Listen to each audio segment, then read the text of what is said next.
Welcome, my beautiful souls. We are back with another episode. If you're new here, I'm Vaishnavi, your favorite mindset coach, and this is a safe place where we talk about everything starting from healing to building your best life. I hope you all had a wonderful week. In the past few days, I have been so focused on maintaining one single thought for the entire day.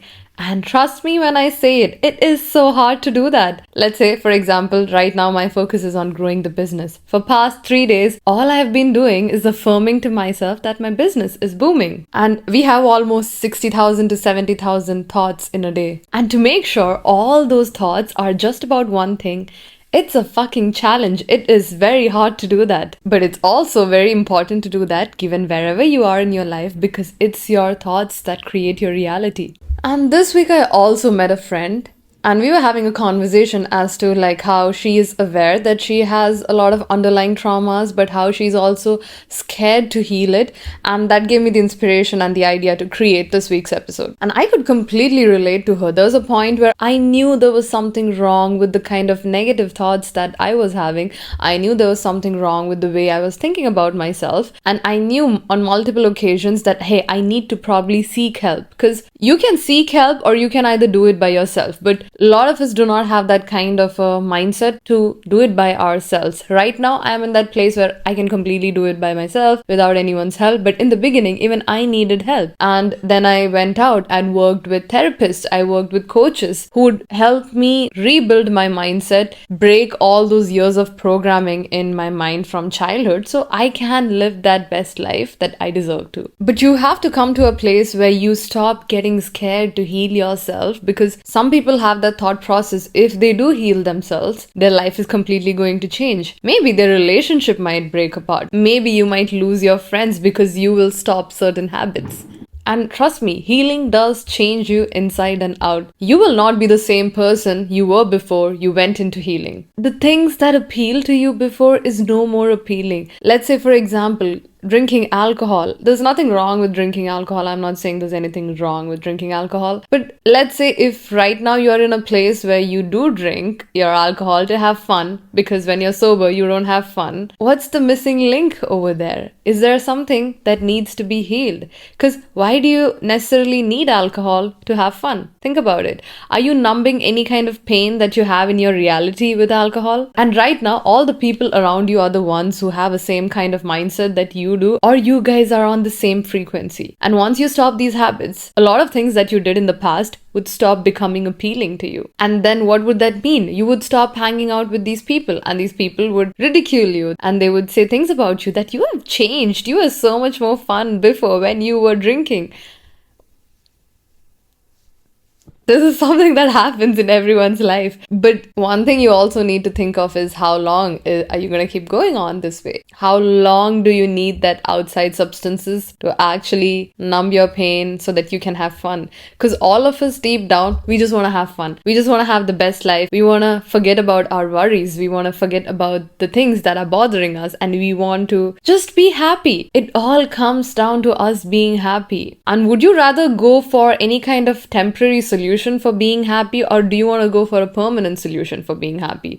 Do you want to have this long-term solution where you are drinking alcohol because you choose to, not because you feel it's a necessity to escape your reality? And this is not just about alcohol. This is just an example that I'm giving to you. It could be about anything. A lot of people have a lot of different kinds of addictions which they are going through to escape from their reality. And I am also saying this because I know what it's like. I know, I have been there. I have done that. I have done everything that I just talked about. And it's only when I went through that road of healing myself, working on my inner wounds, that I could actually be happy and be content with my life, the person I am, love myself and love my life for just being how it is at the moment. Because when you heal, you are constantly evolving. Your vibration changes. Everything about you changes. You glow different when you heal. So stop being afraid to heal, because you might lose a lot of people and you might lose a lot of things from your life, but there's so much beautiful things on the other side.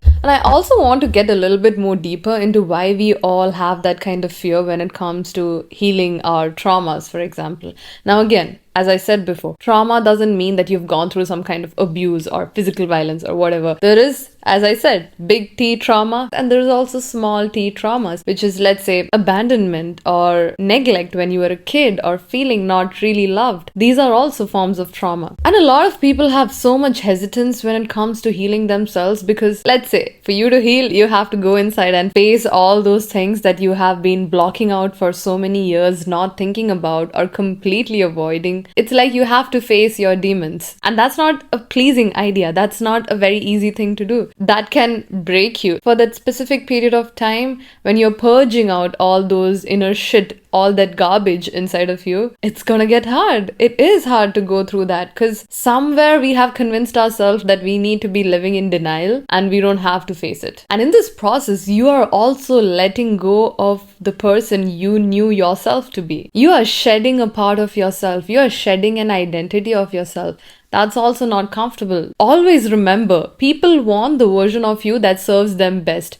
Let's say if you're bonding with your friends because you guys have similar interests, and let's say tomorrow your interests are going to change, of course they're not going to be happy about it because they want the version of you that would please them at the end of the day. Trust me, we all as human beings, we are very selfish. No matter how nice you are to a person, deep inside, we all are programmed to be selfish and look after our own survival. Even if you say, hey, I'm a very nice person, I always am nice to other people. The other thing that happens below is you have a thought process that if you know you are nice to other people, you would be loved. And that is also a selfish thought. So niceness is not being selfless. We all are selfish and let's just accept that. There's nothing wrong with that. That's how we are built as human beings. Oh, and facing your shadows in the process of healing.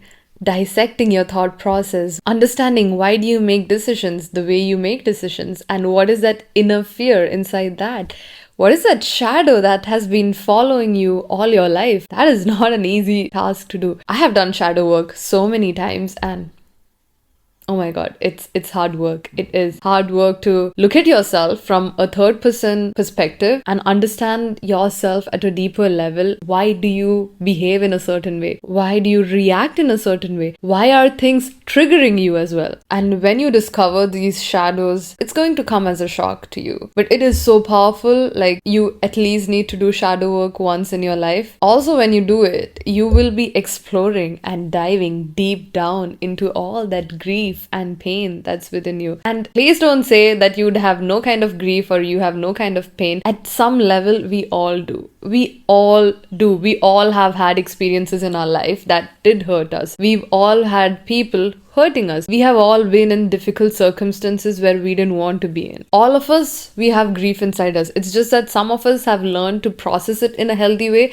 and some of us still haven't learned to process it in a healthy way. In my case, personally, I never used to face my grief or my pain. And for me, it was more about work addiction. I used to work all the time. I used to go after achievements. That is a form of a work addiction. So that I could numb out all the pain inside of me. I could numb out all the sadness inside of me. Luckily, since childhood, I've been hearing that substances are not so great. So I had that programming in my head that, hey, I'm not going to get addicted to substances. But everyone talks about it's really good to work. And everyone talks about you should be working hard in your life. So I went into the route of work addiction, but that's still not healthy. You cannot numb your pain. You cannot numb your triggers and just work, because at the end, there's a point that is going to catch up to you. And there's a point where you're going to lose people around you who probably love you because of your behavior. And at the end, it's still not a loving thing for you to do because deep down, we all are stressed out because of our job, friends, whatever it is. And when you are stressed out for a long period of time, trust me, your hormones get haywired. Why is PCOS and PCOD a very common thing? Pretty much all the girls and women who've gone through trauma early on in their life, they are the ones who have PCOS or PCOD because your body is constantly and perpetually living in a state of stress. There was a study done where they found out it's the women who have suppressed anger within them who mainly end up developing breast cancer. Now, the doctors say there's a lot of gene factors to it, and I definitely recommend you guys reading this book called The Myth of Normal by Dr. Gabor Mate, where he completely dissects all the myth about mental illness and about our health. So when you are in this state of numbing your pain, your body still remembers. Your body still keeps the score. Your conscious mind could be fooling you, saying, hey, everything is happy, perfect, everything is butterflies and beautiful. But trust me, your body remembers and your body is keeping the score. Which is why majority of the diseases that we end up having have some kind of psychological link to it. It's just that most of the doctors who are treating us, even they don't know about it. And I've been reading about this for literally the past 1 year to understand like what's the link between mental health and physical diseases. If you are in that perfect state of happiness and if you are in that perfect state of love, you would not have anything wrong with your body. You won't have any kind of stress, any kind of tension, any kind of worries. And in a body where there is no stress or worries, diseases cannot live, because everything, your nervous system, your immune system, your digestive system, everything will be working in perfect harmony. But we all have some or the other kind of problems. For me, I did develop a major gastritis issue 2 years back. I had this bad attack, and for 2 weeks straight, I was in so much pain. My stomach was killing me, and it is a direct result of the stress I've been carrying in my life. And that's where I also decided to go into a lot of healing. Now, you can do whatever kind of healing that suits you the best. I did therapy, I worked with coaches. You can do meditation, you can do yoga, whatever. You can literally just start thinking the opposite of whatever is it your unconscious thought process. But that's a bit hard to find, like what is deep down there at a very unconscious level, because that's a challenge. Let's be honest about it. Which is why it's also known as unconscious thoughts for a reason. And in the process of doing this, you will also be shedding all that protective identities that you have created. Especially for me, there was this one therapy session where I discovered I have this protective part inside of me, where she is the one who decides basically, hey, if someone's hurting me, I will go into work mode. I will go into building my life, building my career. And I am grateful for that part of me, because I survived all these years because of that part of me. But I don't want to keep living that way for the rest of my life. I don't want to keep living from a place of survival. And when you do all this healing work, you will have to let go of those protective identities that you have created, which has been protecting you all these years. And that's like a complete personality shift. People believe that, hey, our personality is permanent, but trust me, our personality is not permanent. Our personality is just a result of what we are thinking up in our brains and what our thoughts are. And you can easily change your personality by just changing your thoughts. Now, changing your thoughts, that's where the challenge comes in. That's the hardest part, where you consciously keep track of what are your thoughts in a day. Like, as I said, keeping an inventory of your negative thoughts, your bad thoughts, and just analyzing how many times in a day am I thinking the good things and how many times in a day am I thinking the bad things. That will open up a whole new door for you to understand like what's your default thought in a day. And also, a lot of people are scared of healing because you are stepping into the unknown. You don't know what's there on the other side. And growth is always uncomfortable. But you are never going to grow if you choose to keep yourself in that comfort zone for your whole life. And from my personal experience, there is so much light and happiness and love on the other side of healing. You become a happy person throughout. And there are going to be challenges, of course. There are going to be times in your life where you will be sad. Nature will play its part. Sadness will happen. Hurt will happen. It's unavoidable. But you develop this kind of resistance and you develop that kind of confidence into you that no matter what happens, I still got my back. I can still jump out of it because I jumped out of all those difficult things that happened before. And every time you keep jumping out, you get stronger. You keep getting braver as well. Another lesson that I learned in my life is, the power of vulnerability. I had these protective sides of me which would never allow me to be vulnerable, to just sit and just cry. I had like a very hard time crying a while ago, where even though if anything made me sad, I would never cry because, you build so many walls around you, you numb yourself to that extent that you kind of get completely disconnected from your emotions altogether. And this is something especially like men face. This is something especially the boys face because since young, they've been programmed in a way where they have to believe that showing emotions or showing vulnerability is a sign of weakness, and because of which they keep everything deep inside of them without showing it, and it starts affecting them. The highest suicide rates are surprisingly with men, because they never talk about what they're experiencing. They never talk about what is it they're suffering deep down, because they have been conditioned to not show their emotions because it stands as a sign of weakness. But it's not. Like, there's so much power in being vulnerable. There's so much power in reaching out to someone and asking them for their help, or even to just sit with your own self and be like, hey, I am sad, and that's okay. It's okay for me to be sad. Why are we so scared of expressing our emotions? Why are we so scared of expressing our love for other people? Why are we so scared of rejection? Doesn't matter. Especially now, there's so much content on social media. Ever since the rise of the concept of femininity and masculinity, they keep saying, hey, a man needs to chase a woman cannot show interest in a man. What bullshit is that? Since when did we realize women or men, anyone is the superior one? Of course,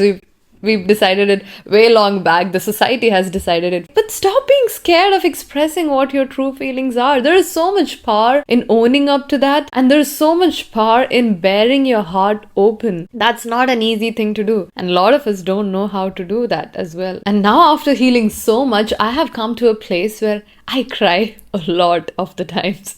But it's so easy for me to cry right now because I'm not holding on to that grief inside of me. Crying is a way where you are letting your grief and pain through tears. And once the crying session is done, I'm completely fine. Like, I have let it out of my system. I have let it out of my body. I'm not like suppressing it, or I'm not repressing it or numbing that pain inside of me. And crying is also a form of therapy for me right now. I think every other day I end up crying if I feel bad about something, and it's okay to feel bad, but that feeling of I'm sad just stays for like 5 minutes out of the whole 24 hours in a day. So it doesn't even matter, to be honest.